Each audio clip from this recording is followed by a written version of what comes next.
We are born with a capacity for joy, peace, and creativity. Yet most of us walk around feeling completely exhausted, weighed down by an invisible psychological burden we can't seem to shake. After decades of clinical practice, Dr. David R. Hawkins observed that we are not naturally designed for chronic misery. This struggle stems directly from the way we incorrectly process our own emotions. When a negative feeling hits, like anxiety, anger, or grief, our immediate instinct is to fight it. We treat the emotion like an invading enemy, deploying immense mental energy to control, fix, or push it away. But treating our feelings like a battle doesn't resolve them. The constant, exhausting effort we spend trying to fight off our negative emotions is the exact mechanism locking them in place. We typically rely on 3 default strategies to handle this inner pressure.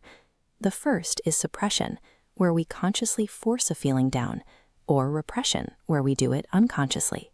We shove the emotion aside to keep functioning, but that trapped energy stays in the body, creating chronic muscle tension, insomnia, and even physical illness over time.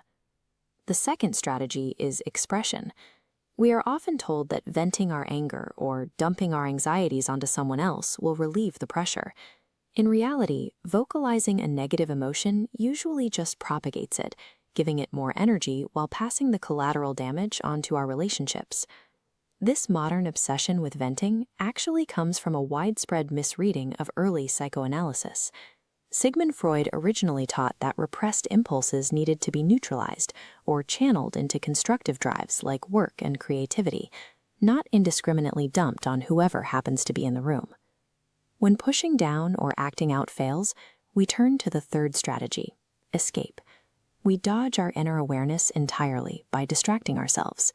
This is the root of endless scrolling, workaholism, and substance addiction, anything to keep from sitting alone with a painful feeling.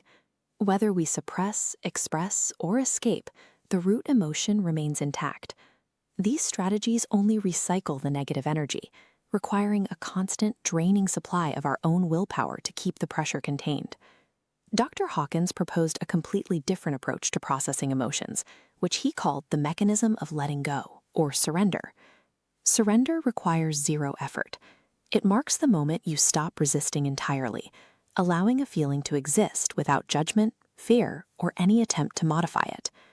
When you stop fighting a feeling, a physical and psychological decompression takes place.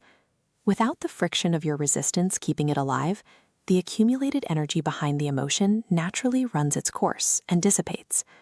By doing absolutely nothing to fight the emotion, you actually strip it of its power. Surrender acts as the ultimate pressure release valve.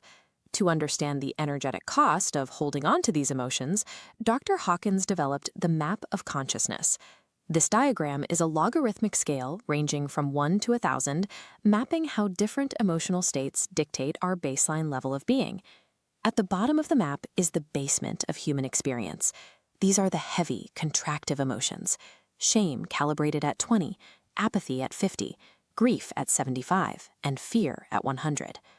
People trapped in these lower frequencies operate on what Hawkins calls force. Force is inherently destructive.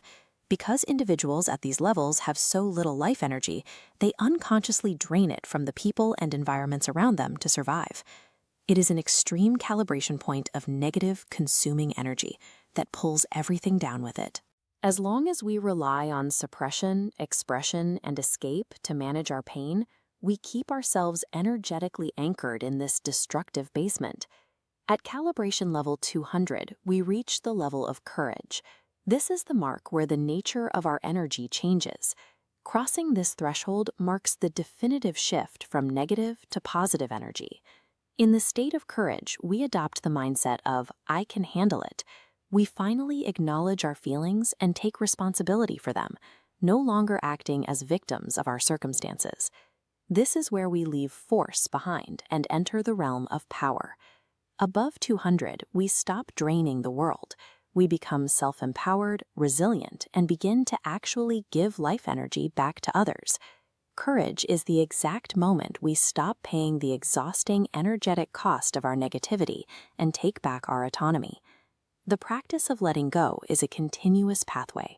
As we consistently surrender our attachments and drop our inner resistance, we naturally float upward through higher states of being: acceptance at 350, love at 500, and peace at 600. In stark contrast to the destructive force of the lower levels, the upper reaches of the scale operate on life-supporting power. At the absolute pinnacle of the map, calibrating between 700 and 1000, is enlightenment. This is the rare state of pure consciousness, deep serenity, and non-duality experienced by history's great sages. Fighting the world or forcing your feelings into submission only fuels more resistance. Real autonomy begins when you simply drop the weight and allow your consciousness to ascend naturally.